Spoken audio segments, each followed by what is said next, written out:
प्रयागराज की बाढ़ वाली आपदा में विपक्ष को राजनीति का अवसर कैसे मिला, इसको आप बाद में देखिएगा। पहले आप ये वीडियो देखिए। जय गंगा मैया की मत्थन हो गया माँ, मेरे दरवाजे पे दस्तक देने आशीर्वाद देने आई। जय गंगा मैया, जय गंगा मैया, जय गंगा मैया, जय गंगा मैया। धन्य हो गया माँ, तेरा चरण मेरे घर पर आकर हुआ, आपका आशीर्वाद प्राप्त हुआ। जय गंगा मैया की, जय गंगा मैया। प्रयागराज में बाढ़ के बाद से ये वीडियो सोशल मीडिया पर काफी वायरल है। हो सकता है आपने भी ये वीडियो पहले देखा हो।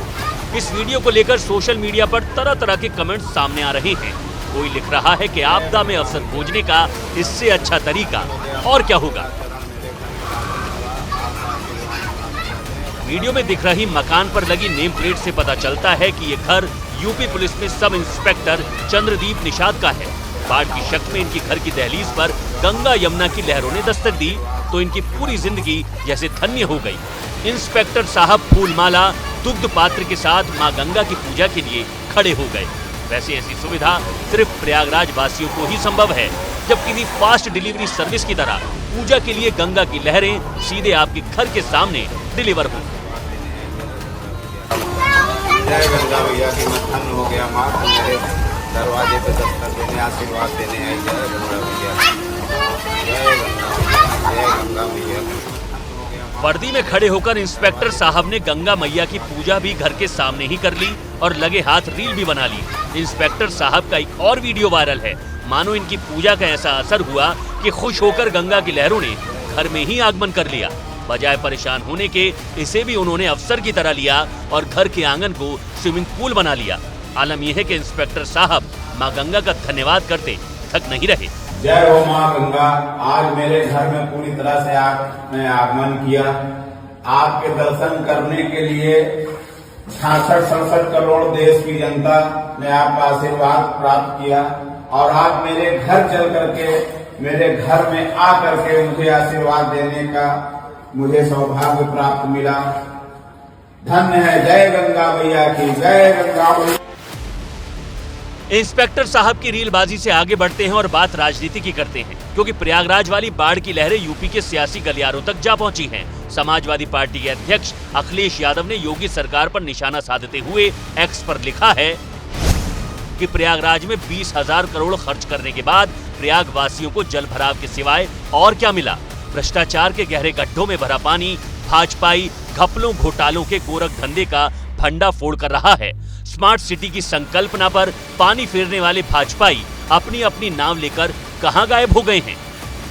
सियासी आरोपों की बाढ़ इसलिए आ रही है क्योंकि महाकुंभ के दौरान योगी सरकार की तरफ से प्रयागराज के विकास पर करोड़ों रुपए खर्च करने का दावा किया गया था। मेरा अनुमान है कि उत्तर प्रदेश की अकेली अर्थव्यवस्था को महाकुंभ प्रयागराज के माध्यम से 3 लाख करोड़ रुपए की नई बढ़ोतरी होने जा रही है।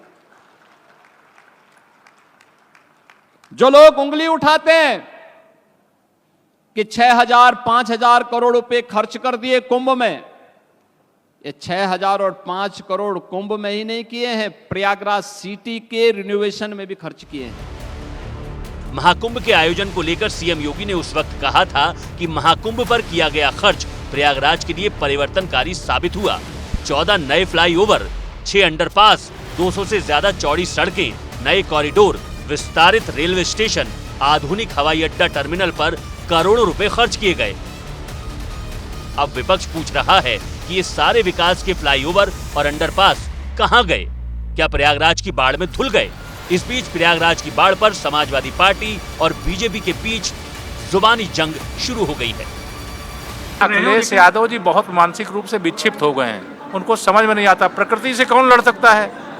प्रकृति से कोई लड़ सकता है क्या? बाढ़ आएगी, कहीं भी आएगी, दुनिया में आती है। जब पानी आएगा तो बाढ़ आएगी। ये बारिश की शुरुआत में ही इतनी अव्यवस्था हो गई, इसकी कौन जिम्मेदार है? 100 करोड़ के इंतजाम की बात मुख्यमंत्री ने की थी, तो ये बातें इतनी बड़ी बड़ी कह देते हैं और फिर एक कोई सच्चाई दिखाते तो देखी नहीं जाती इनसे। केशव मौर्य को कोई ज्ञान नहीं है, न इतिहास का, न भूगोल का, न विकास का। चंदा उगाना और चंदा खाना, इससे ज़्यादा जिंदगी में कुछ किया नहीं है, इसलिए वो कुछ भी बोल सकते हैं। कमाल है, केशव प्रसाद मौर्य कह रहे हैं कि बाढ़ आएगी तो ऐसा होगा ही, अरे तो फिर आप किस लिए हैं? अगर सरकार भी बाढ़ भरोसे बैठी है तो फिर जनता को इस मुश्किल से बचाने की जिम्मेदारी किसकी है? क्योंकि आपने शहर का सीवेज सिस्टम ऐसा नहीं बनाया जिससे बाढ़ का पानी बहकर निकल सके। ऊपर से ऐसे बयान देकर जनता के जख्मों पर नमक छिड़कने का काम कर रहे हैं। फिलहाल राजनीति से ज्यादा जरूरी बाढ़ में फंसी प्रयागराज की जनता को राहत दिलाना है, क्योंकि ये वही जनता है जिसके पैसे से शहर की सड़कें और विकास का इंफ्रास्ट्रक्चर खड़ा होता है। अब हालात ये हैं कि वो जनता ही अपने घर के बाहर की सड़क तक पर खड़ी नहीं हो सकती।